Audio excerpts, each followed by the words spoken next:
നമസ്കാരം, ഞാൻ VM വിനു. മറുപടി എന്ന എൻ്റെ പുതിയ ചിത്രം ഡിസംബർ 9 എല്ലാ തിയേറ്ററുകളും റിലീസ് ചെയ്യാൻ പോവുകയാണ്. അപ്പോൾ അതിൻ്റെ ഇപ്പോൾ പോസ്റ്റ് പ്രൊഡക്ഷൻ വർക്ക് നടക്കുകയാണ്. ഈ സിനിമ തികച്ചും എൻ്റെ മറ്റുള്ള സിനിമകളിൽ നിന്ന് വളരെ വ്യത്യസ്തമായ ഒരു പ്രമേയമാണ് കൈകാര്യം ചെയ്യുന്നത്. നീതിക്ക് വേണ്ടി പോരാടുന്ന ഒരു കുടുംബത്തിൻ്റെ കഥയാണ് മറുപടി.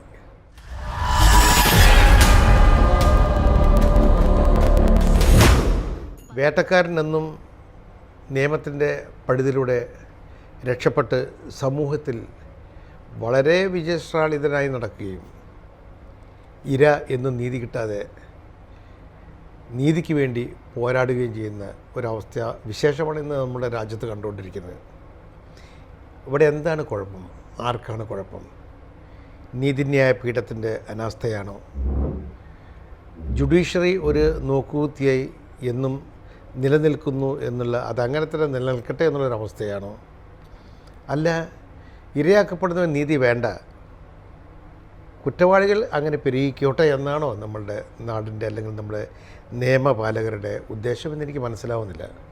ഓരോ ദിവസവും നമ്മൾ ഓരോ വാർത്തകൾ, പ്രത്യേകിച്ച് സ്ത്രീകൾ ഈ പീഡിപ്പിക്കാനുള്ള ഒരു ഉപകരണം മാത്രമായി കാണുന്ന സമൂഹമായി മാറിയിരിക്കുകയാണ് നമ്മുടെ ഈ രാജ്യം മുഴുവൻ തന്നെ.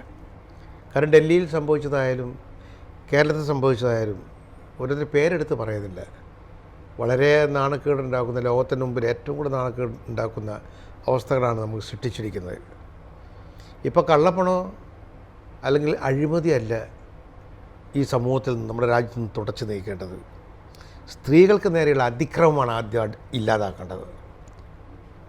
അപ്പോൾ ഇത്തരം ഒരു അവസ്ഥാവിശേഷത്തിലൂടെ കടന്നു പോകുമ്പോൾ ഒരു സംവിധായകൻ എന്ന നിലയിൽ, അല്ലെങ്കിൽ ഒരു കലാകാരൻ എന്ന നിലയിൽ, അല്ലെങ്കിൽ ഒരു സാമൂഹ്യ പ്രതിബദ്ധതയുള്ള, എപ്പോഴും സമൂഹത്തിനോട് പ്രതിബദ്ധതയുള്ളവനാണ് കലാകാരൻ.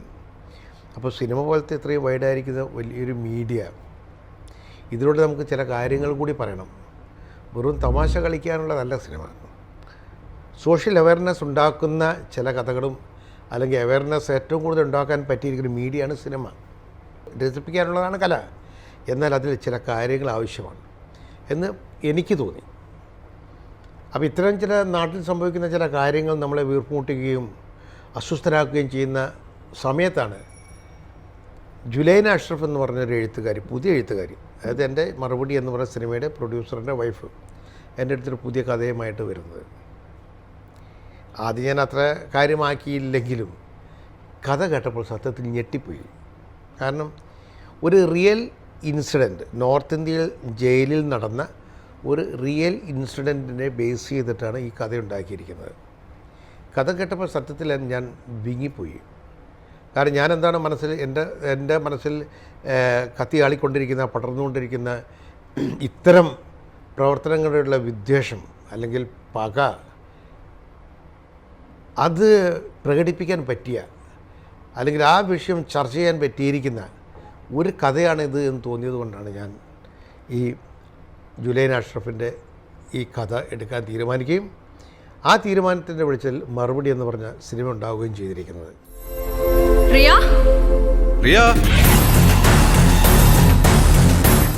നിങ്ങൾ തീർച്ചയായിട്ടും ഈ സിനിമ കാണണം. കാരണം നമ്മുടെ ഇന്നത്തെ വളരെ കണ്ടംപററി റെലവൻസ് ഉള്ള ഒരു സിനിമയാണത്.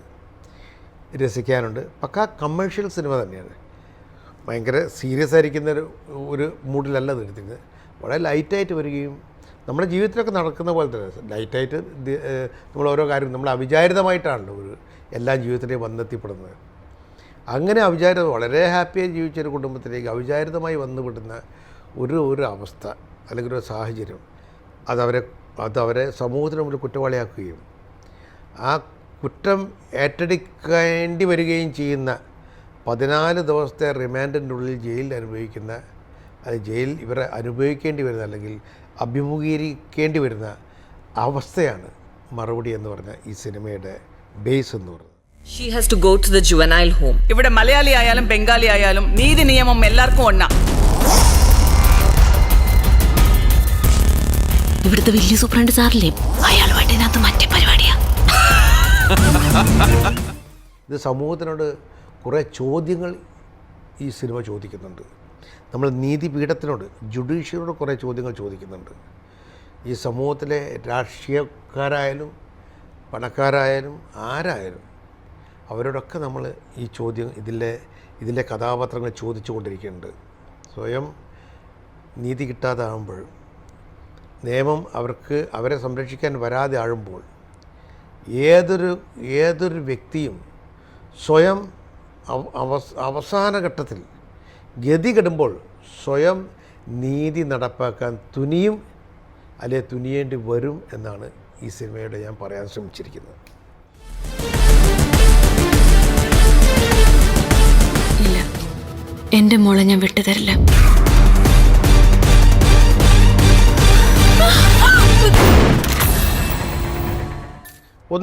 ഒന്ന് ജീവിതാനുഭവമുള്ള എഴുത്തുകാർ പുതുതായിട്ടുണ്ടാവുന്നില്ല എന്നുള്ളത് ഏറ്റവും വലിയ സത്യം.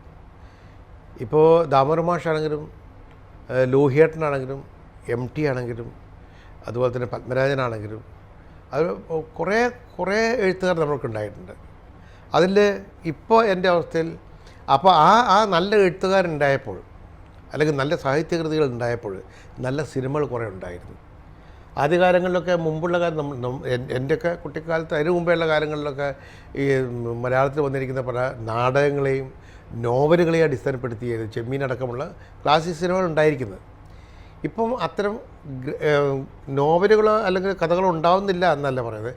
ഇപ്പം വെറും നമ്മുടെ തലച്ചോറുകൾ അധികം വല്ലാതെ പുണ്ണാക്കണ്ട എന്ന് പറഞ്ഞ് വിദേശ സിനിമകളെ അതേപോലെ അഡാപ്റ്റ് ചെയ്യുകയും അതിൻ്റെ ബേസ് ചെയ്തിട്ട് ഇവിടെ തട്ടിക്കൂട്ടുന്ന സിനിമകളാണ് അധികം നമ്മൾ കണ്ടുവരുന്നത്.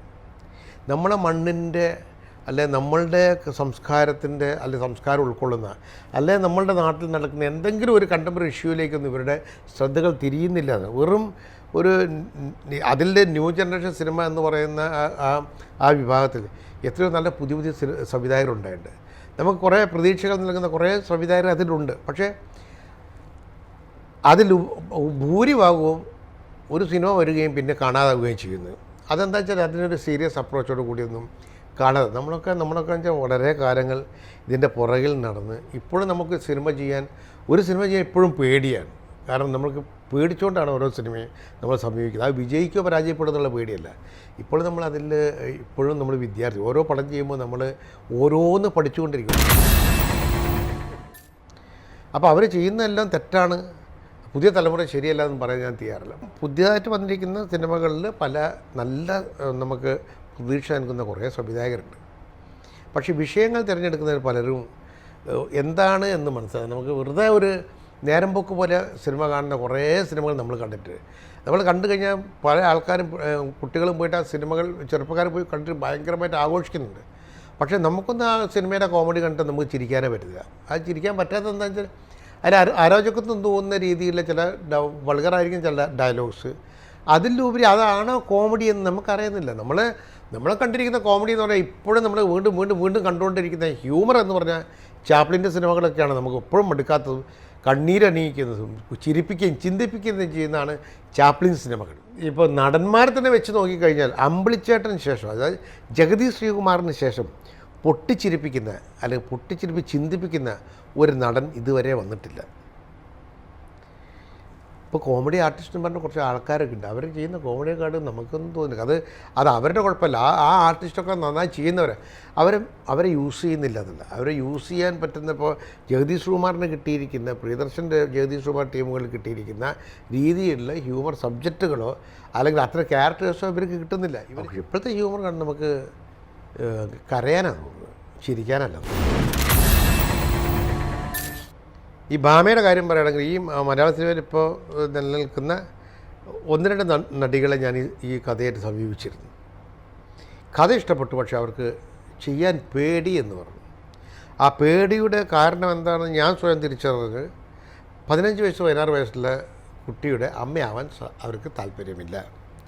അവരുടെ വിചാരം ഇത്ര കഥാപാത്രങ്ങൾ ചെയ്യുന്നതോടുകൂടി അവർ തള്ളപ്പെട്ടു പോകും, അമ്മ വേഷങ്ങളെ ഇവരുള്ളവർ പേടിയാണ്. അത് അവരവനില്ലാത്ത കോൺഫിഡൻസ് ഇല്ലായ്മയാണ് അതിൽ കാണിക്കുന്നത്. ഇപ്പോൾ നമ്മൾ എത്രയോ നടികൾ നമ്മൾ മലയാളത്തിലുള്ളാലും കുറച്ച് മുമ്പത്തുള്ള നടികളെ എടുത്ത് ആൾക്കാർ പേര് പറയാൻ എടുക്കുകയാണെങ്കിലും തമിഴിലാണെങ്കിലും ബോളിവുഡിലാണെങ്കിലും എത്രയോ നടികൾ പല വേഷങ്ങളും ചെയ്തിട്ടുണ്ട്. മലയാളത്തിൽ മാത്രം ഇവർ പലപ്പോഴും പറഞ്ഞു കേട്ടിട്ടുണ്ട്. ചില പത്രപ്രസ്താവനകളും ചാനലിൽ പറയും, ഞങ്ങൾ നായകൻ്റെ നിഴലാകാൻ വിധിക്കപ്പെട്ടവരാണ് മലയാളത്തിലെ നായികമാരെന്ന്. ശുദ്ധ അസംബന്ധ പറയുന്നത്. കാരണം വെച്ചാൽ അവർക്ക് ക്യാരക്ടേഴ്സ് തിരഞ്ഞെടുക്കാനാവില്ല. അവർക്ക് നായകൻ്റെ കൂടെ അങ്ങ് നിന്ന് കഴിഞ്ഞാൽ അവർക്ക് പ്രശ്നമില്ലല്ലോ, റിസ്ക് ഇല്ല. അതിൻ്റെ നായകൻ്റെ നിഴലിൻ്റെ കൂടെ അങ്ങ് പോയി ആ പടം ഹിറ്റായി എന്ന് പറഞ്ഞാൽ അതിൻ്റെ ഭാഗമാവാൻ പറ്റില്ലോ. അവർക്ക് മാർക്കറ്റ് കൂടും. ഇങ്ങനെയൊക്കെയുള്ള ധാരണ, ഒരു മിഥ്യയായ ധാരണയും കൊണ്ട് ജീവിക്കുന്ന കുറേ നടികളുണ്ട് ഇവിടെ. അപ്പോൾ ഞാനിത് അവർ പറഞ്ഞപ്പോൾ ഇതാണ് 15 വയസ്സുള്ള കുട്ടികൾ, പിന്നെ കുറച്ച് കഴിയുമ്പോഴേക്ക് 22 വയസ്സുള്ള കുട്ടിയുടെ അമ്മയാവുന്നുണ്ട്. അവർക്ക് 2-3 സ്റ്റേജാണ് ഈ ക്യാരക്ടറിന് വരുന്നത്, സാറാ എന്ന് പറഞ്ഞ ക്യാരക്ടർ. അപ്പോൾ പിന്നെ അത് പറയുമ്പോൾ നമ്മൾ അവിടെ നിന്ന് പിന്മാറുകയും പിന്നെയാണ് മനസ്സിൽ പെട്ടെന്ന് ഞാൻ ഇവിടെ ഭാമ മനസ്സിൽ വരുന്നത്. ഭാമയോട് ഞാൻ ഫോണിലൂടെ കഥ പറഞ്ഞിരിക്കുന്നത്. ഭാമ കഥ പറഞ്ഞിട്ട് കുറച്ച് നേരത്തേക്ക് വന്നു. ഞാൻ എന്താണെന്ന് ചോദിച്ചു. അപ്പോൾ എന്നോട് പറഞ്ഞു, ഇത് എനിക്ക് ചെയ്യാൻ പറ്റും തോന്നുന്നുണ്ട്, ഡയറക്ടർക്ക് വിശ്വാസമുണ്ട്. ഞാൻ പറഞ്ഞു, എന്താണ് ഈ കുട്ടിയുടെ അമ്മൂമ്മയാവാം ഞാൻ, എൻ്റെ ക്യാരക്ടറെ ഞാൻ നോക്കുന്നത്. എനിക്ക് എൻ്റെ കഥാപാത്രമാണ് വലുത്.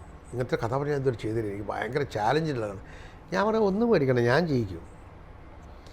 അവരത് ഏറ്റെടുത്ത് അവർക്ക് കഥാപാത്രമാണ്, അവർക്ക് ചെയ്യാൻ ഒരു ഈ ചെറിയ പാട്ടും പാടി മൂളിപ്പാട്ടും പാടി കെട്ടിമറിഞ്ഞ് കളിക്കലല്ല, ഒരു ക്യാരക്ടർ ഇങ്ങനെ 2-3 സ്റ്റേജിലേക്ക് വരാനുള്ള ഒരു നടിക്ക് കിട്ടിയ അപൂർവമായ ഓപ്പർച്യൂണിറ്റി ആയിരുന്നു. അവൾ ബുദ്ധിയുള്ളതുകൊണ്ട് ഭാമിയെ തിരിച്ചറിയുകയും അത് മനോഹരമായി ചെയ്യുകയും ഇപ്പോൾ കാണുമ്പോൾ ഞാൻ സമീപിച്ച നടികളിൽ നിന്ന് ഇത്ര കിട്ടില്ലായിരുന്നു എനിക്ക് ഈ ഭാമയുടെ പെർഫോമൻസ് കണ്ടപ്പോൾ തോന്നി. കാരണം ആര് കണ്ടാലും നമ്മളെ ഞെട്ടിപ്പിക്കുന്ന രീതിയിലാണ് ഭാമ പെർഫോം ചെയ്യുന്നത്.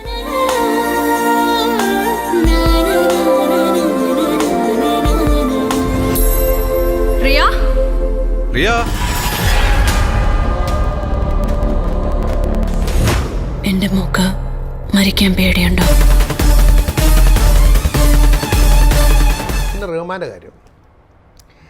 റഹ്മാൻ എന്ന് പറഞ്ഞാൽ നമ്മുടെ ഒന്ന് റൊമാൻറ്റിക് ഹീറോ ആയിരിക്കണമെന്ന്, 2 ഒരു അച്ഛനാവുന്നുണ്ട്, ഭർത്താവുന്നുണ്ട്. ഈ 2 ഇങ്ങനത്തെ സ്റ്റേജിലേക്ക് ഇത് പോകുന്നുണ്ട്. റൊമാൻറ്റിക് മൂഡ് എന്ന് പറഞ്ഞാൽ നമ്മൾ ഞാനൊക്കെ കോളേജിൽ പഠിക്കുന്ന കാലത്ത് ഇയാൾ ഒരു 15-16 വയസ്സിൽ വന്നിട്ടാണ് കൂടെ ചെയ്ത് പോയിരിക്കുന്നത്. അന്ന് നമ്മളെ ഏജിലുള്ളവർ ഇന്ന് ഈ ഏജിൽ ഇപ്പം നിൽക്കുന്നത്. പക്ഷേ എൻ്റെ മനസ്സിൽ റഹ്മാനോടുള്ള ഇഷ്ടപ്പോഴും പോയിട്ടില്ല. അതുപോലെ സ്ത്രീകൾക്കും ഒരു കാലത്ത് റഹ്മാൻ്റെ ഭയങ്കരമായ ഫാൻസായിരുന്നു സ്ത്രീകൾ മുഴുവൻ. അവരിപ്പോഴും എൻ്റെയൊക്കെ ഏജിൽ നിൽക്കുന്നവരാണ് ഇപ്പോൾ എല്ലാവരും. അവർക്കും അവരുടെ മനസ്സിൽ റഹ്മാൻ എന്ന് പറഞ്ഞാൽ ഇപ്പോഴും ഉണ്ട്. അപ്പോൾ ഞാൻ ഫാമിലി സിനിമ ചെയ്യുമ്പോൾ അവരെയും കൂടി മനസ്സ് കണ്ടേ പറ്റുള്ളൂ. അപ്പോൾ ഞാൻ വിചാരിച്ചു ഇങ്ങനെയൊരു ഒരു തിരഞ്ഞെടുപ്പായിരിക്കില്ല നന്നാവുക. ഈ 2-3 സ്റ്റേജ് റൊമാൻസും കാര്യങ്ങളൊക്കെ ഉണ്ട്. പിന്നെ ഭാമയ്ക്ക് ഏകദേശം മാച്ച് ചെയ്യുമാണ്. പലരും ചോദിച്ചു, ഭാമയ്ക്ക് മാച്ച് ചെയ്യുമോ റഹ്മാൻ എന്ന് ചോദിച്ചു. സിനിമ കാണുന്നു പറയാം. ഇത്രയും നല്ലൊരു ജോഡി നമുക്ക് കാണാൻ പറ്റില്ല, അത്ര മനോഹരമായിട്ട്.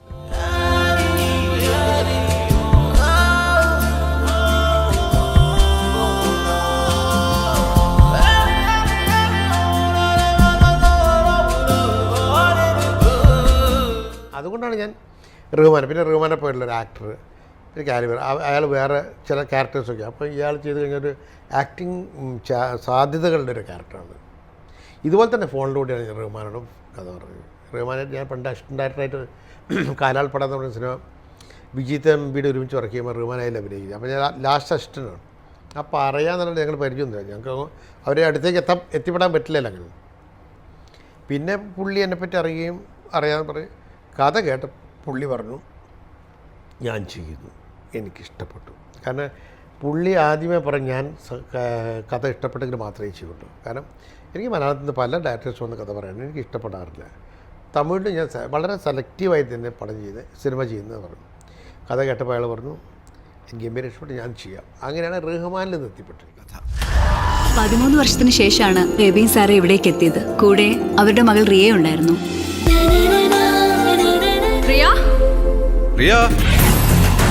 ഇവിടെ തന്നെ ആവുന്നെങ്കിൽ അത് ഞാൻ ഒറ്റക്കായിരിക്കും. ബേബി നയൻതാര ഇതിൽ അഭിനയിക്കുന്നുണ്ട്. പിന്നെ ഈ മറ്റേ കുട്ടി മീനാക്ഷി എന്ന് പറഞ്ഞിട്ടുള്ളൊരു കുട്ടി, ആ 2 കുട്ടികൾ ഇതിൽ മീനാക്ഷി ഭാമയുടെ ചെറുപ്പകാലം അഭിനയിക്കുന്നത്.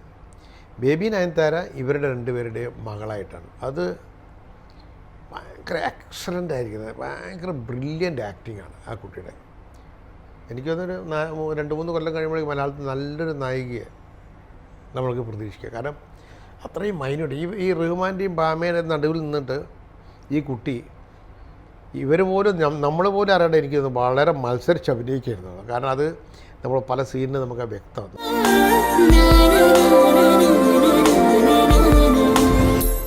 1000 രൂപയും 500 രൂപേൻ്റെ നോട്ട് അങ്ങോട്ട് നിർത്തിയപ്പോൾ ഒരു ദിവസം കൊണ്ട് ജനങ്ങൾ ഒരു സാമ്പത്തിക അച്ചടക്കം പഠിച്ചു എന്നുള്ളതാണ്.